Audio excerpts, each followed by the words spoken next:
Assalamu alaikum class 9th. Myself Arslan Shehzad, and today our topic is components of communication system. कुछ components होते हैं class communication के, जो communication तब हम कर सकते हैं जब कुछ कंपोनेंट्स जो है इसमें कुछ इम्पोर्टेंट रोल प्ले करते हैं। लास्ट लेक्चर में हमने डिस्कस किया था कि व्हाट इज़ डाटा कम्युनिकेशन। तो डाटा कम्युनिकेशन क्या होता है? डाटा का ट्रांसफ़र होना from one point to another point और from one device to another device. ठीक है, तो डाटा की ट्रांसमिशन होती है from one point to another point. ठीक है, उसके बाद हमने एनालॉग और डिजिटल सिग्नल मैंने आपको ये पढ़ाए थे। ठीक है, इलेक्ट्रिकल सिग्नल्स की दो टाइप्स होती हैं, analogue signal and digital signal. तो आज का जो हमारा टॉपिक है वो है कंपोनेंट्स ऑफ कम्युनिकेशन सिस्टम। तो चलें स्टार्ट करते हैं हम। सबसे पहला है, देखें जी, कुछ कंपोनेंट्स हैं, पहले इनको मेंशन कर लेते हैं। Sender, receiver, message, transmission medium and protocol. ठीक है, तो हम सेंडर से स्टार्ट करते हैं। सेंडर क्या होता है? It is the device which sends the message. In other word, it is the source of message that can be a computer, telephone, handset etcetera. अब देखें जी, सेंडर, जैसे कि यहाँ से नाम से ज़ाहिर हो रहा है कि जो सेंड करने वाला होता है उसको हम सेंडर कहते हैं। ठीक है, अब सेंडर जो है वो कोई भी डिवाइस होती है, चाहे वो आप कुछ मैसेज या कोई डाटा जब आप सेंड करते हैं, आप अपने दोस्त को फॉर एग्ज़ाम्पल कुछ फ़ाइल सेंड करने, या आप हमें अपना टेस्ट या क्विज़ या असाइनमेंट वगैरह या होमवर्क आप हमें सेंड करते हैं, तो आपके पास एक डिवाइस मौजूद होती है। आप डिवाइस पे बैठते हैं, डिवाइस से आप अपना डाटा जो है वो पुट करते हैं और सेंड करते हैं। वो डिवाइस कौन सी होती है? वो कंप्यूटर भी हो सकता है, वो लैपटॉप भी हो सकता है, वो मोबाइल फ़ोन भी हो सकता है, वो कुछ भी हो सकता है। जो डिवाइस आप यूज़ करते हैं डाटा को सेंड करने के लिए, उसको क्या कहा जाता है? सेंडर कहा जाता है। ठीक है क्लास, आगे देखें हम रिसीवर। अब जैसे सेंडर के लिए कुछ डिवाइस चाहिए होती है डाटा को सेंड करने के लिए, ऐसे ही हमें जो नेक्स्ट पर्सन को आप कुछ डाटा सेंड कर रहे हैं, तो ऑब्वियसली जब नेक्स्ट पर्सन के पास कुछ डाटा रिसीव करने के लिए कुछ डिवाइस होगी, चाहे वो लैपटॉप पे डाटा को रिसीव कर रहा है, चाहे मोबाइल फ़ोन पे डाटा को रिसीव कर रहा है, चाहे वो जो है वो कंप्यूटर पे डाटा को रिसीव कर रहा है, चाहे टैबलेट है, कुछ भी है, कोई भी डिवाइस जिस पे डाटा रिसीव किया जाए उसको रिसीवर कहा जाता है। ठीक है, एग्जांपल क्या है यहाँ पे? That can be computer, radio, telephone, handset etcetera, कुछ भी हो सकती है वो डिवाइस। ठीक है, तो सेंडर की डिवाइस दोनों में ही रोल प्ले कर सकती हैं। आपके पास सेम डिवाइस सेंडर भी हो सकती है और सेम डिवाइस रिसीवर भी हो सकती है। अगर आप डाटा सेंड कर रहे हैं तो आपकी डिवाइस सेंडर हो जाएगी। अगर आप अपनी डिवाइस पे डाटा को रिसीव कर रहे हैं तो मीनवाइल कि आपकी जो डिवाइस है वो रिसीवर का रोल प्ले करेगी। ठीक है क्लास, होप सो आपको ये समझ आ गया होगा, सेंडर और रिसीवर। आगे देखें, message. It is the data to be transmitted. It can be text, graphic, image, sound और वीडियो। अब देखिए, कोई भी चीज़, कोई भी डाटा, जब हम वर्ड यूज़ करते हैं डाटा का, ठीक है, तो जब आप डाटा को ट्रांसफ़र करते हैं वो आपके पास क्या होता है? वो आपके पास एक मैसेज की फॉर्म में डाटा ट्रांसफ़र होता है। तो वो डाटा आपका किसी भी फॉर्म में हो सकता है, चाहे वो टेक्स्ट की फॉर्म हो, चाहे ग्राफिक्स हो, चाहे इमेज हो, चाहे साउंड ऑडियो फाइल हो, चाहे वीडियो फाइल हो, कुछ भी हो, वो आपके पास क्या कहलाएगा? मैसेज। जैसे आप व्हाट्सएप यूज़ करते हैं और व्हाट्सएप में आप टेक्स्ट की फॉर्म में भी डाटा सेंड करते हैं, आप रिटर्न फाइल सेंड कर देते हैं, पीडीएफ की फ़ाइल सेंड हो जाती है, ऑडियो, वीडियो, कुछ भी हो, तो आप कहते हैं कि जी मैंने मैसेज फॉरवर्ड कर दिया है, मुझे मैसेज रिसीव हो चुका है।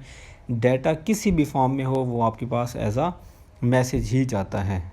ठीक है, आगे देखें जी, transmission medium. It is a physical path also known as channel over which the message is sent from sender to receiver. Some example of transmission media are coaxial cable, fiber optics, microwave etc. अब देखें, transmission mean data का transfer होना एक जगह से दूसरी जगह, medium meanwhile कि कौन सा मीडियम यूज़ करके आपका डाटा ट्रांसफ़र हो रहा है एक डिवाइस से दूसरी डिवाइस। आप कौन सा कनेक्शन यूज़ कर रहे हैं। आप वायरलेस डाटा ट्रांसफ़र कर रहे हैं, जैसे मोबाइल से आपके पास, देखिए मोबाइल पे आपके पास वायरलेस कनेक्शन होता है। आप अपनी सिम पे डाटा का इंटरनेट कनेक्शन करवा लेते हैं, आप डाटा को सेंड करते हैं, तो आपका जो डाटा है वो वायरलेस हो गया। अब वायर कनेक्शन कैसे होता है, जैसे आपके घर में PTCL का इंटरनेट हो, एयरटेल का इंटरनेट लगा हुआ होता है, तो आप एक PC के साथ दूसरे PC का जो कनेक्शन होता है वो थ्रू वायर कनेक्शन होता है। ठीक है, जैसे स्कूल कॉलेजेस में लैब होती हैं, लैब में जो डाटा जो थ्रू वायर कनेक्शंस बिल्ड कर दिया जाता है, ठीक है, तो वो मीडियम कहलाता है कि आप थ्रू वायर कनेक्शन बिल्ड करके आप अपना डाटा को ट्रांसफ़र कर रहे हैं, या वायरलेस कनेक्शन को बिल्ड करके अपने डाटा को ट्रांसफ़र कर रहे हैं। ठीक है, इसमें कुछ वायर्स का नाम लिखा हुआ है, coaxial cable, fibre optics cable and microwave. जो माइक्रोवेव है ये वायरलेस है, ठीक है, और जो आपके पास है कोएक्सियल और फाइबर ऑप्टिक्स, ये आपके पास जो है ये वायर कनेक्शन है। ये आप आगे डिटेल में पढ़ेंगे भी सही, कोएक्सियल केबल के बारे में और फाइबर ऑप्टिक्स केबल के बारे में। ठीक है class, so move to next point which is protocol.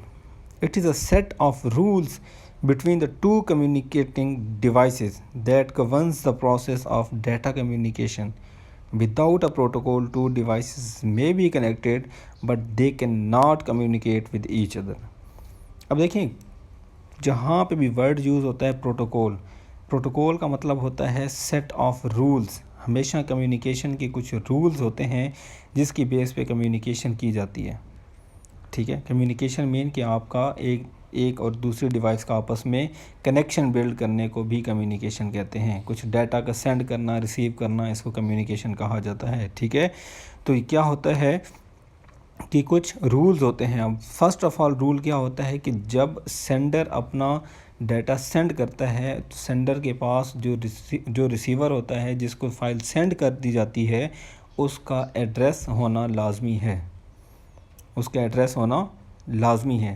ठीक है, अब आप अपने दोस्त को फॉर एग्ज़ाम्पल व्हाट्सएप पे मैसेज कर रहे हैं, तो व्हाट्सएप का नंबर आपके पास मौजूद होगा, तो तब आप अपने दोस्त को कुछ फ़ाइल ट्रांसफ़र कर सकते हैं, कुछ डाटा ट्रांसफ़र कर सकते हैं, अदरवाइज़ ट्रांसफ़र नहीं हो सकता। सेकेंडली जो कम्युनिकेशन का रूल है वो ये है कि जो रिसीवर है, रिसीवर के पास जो सेंडर है उसका एड्रेस का भी होना लाजमी है, या उसको एड्रेस मालूम होना लाजमी है कि मुझे ये जो फ़ाइल आई है ये फ़लाँ नंबर से आई है या फ़लाँ IP एड्रेस से आई है, मुझे किसने फ़ाइल भेजी है, ये जानना ज़रूरी है। ठीक है, जैसे आप अपनी फ़ाइल ट्रांसफ़र करते हैं तो किसी के पास आपका नंबर जाता है, तो वो नंबर से आपकी पहचान कर लेते हैं कि जी मुझे इस दोस्त ने या इस बंदे ने या इस ऑफ़िस से या इस स्कूल से ये मेल आई है, ये मुझे मैसेज आया है, ये फ़लाँ नंबर से आया है, ये IP एड्रेस यूज़ हो रहा है। तो मतलब रिसीविंग एंड पे और सेंडिंग एंड पे दोनों को एक दूसरे का एड्रेस मालूम होना लाजमी है।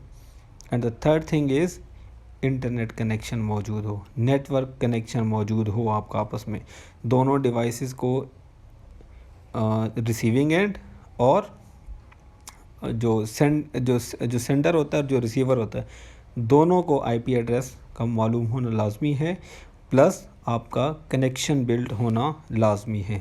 तो ये आपके पास कुछ प्रोटोकॉल्स होते हैं, और इन प्रोटोकॉल्स की बेस पे आपकी कम्युनिकेशन जो है, आपकी जो डाटा की ट्रांसमिशन है वो कर होती है।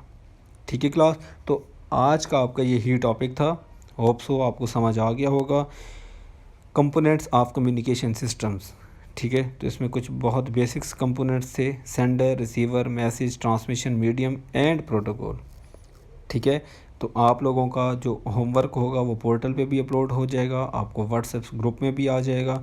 होमवर्क का मतलब ये होता है कि अगर होमवर्क आपको दिया जाता है, कुछ क्वेश्चंस बने होते हैं, तो उन क्वेश्चंस को आपने अपनी नीट नोटबुक पे कॉपी करना है, नीट एंड क्लीन करके। ठीक है, एंड देन जब आप फिज़िकल क्लासेस के लिए आएंगे तो आपकी वो नोटबुक को चेक कर लिया जाएगा। ठीक है, तो जो टॉपिक बना है, इस टॉपिक में से अगर कोई क्वेश्चन आता है तो इस क्वेश्चन को, इन टॉपिक्स को मैंने बहुत डिटेल में आपको समझा दिया है। अगर सेंडर के बारे में आता है तो आपने सेंडर के बारे में भी लिखना है, रिसीवर आता है तो रिसीवर के बारे में भी लिखना है। तो जिसकी डेफिनेशन आ जाती है, डेफिनेशंस को आपने यहाँ से देख के कॉपी कर लेना है। ठीक। ठीक है क्लास, होप सो आपको आज का टॉपिक समझ आ गया होगा। इंशाल्लाह नेक्स्ट क्लास में हम नेक्स्ट टॉपिक के साथ आएंगे क्लास में। ठीक है, अपना ख्याल रखिएगा। अल्लाह हाफिज़।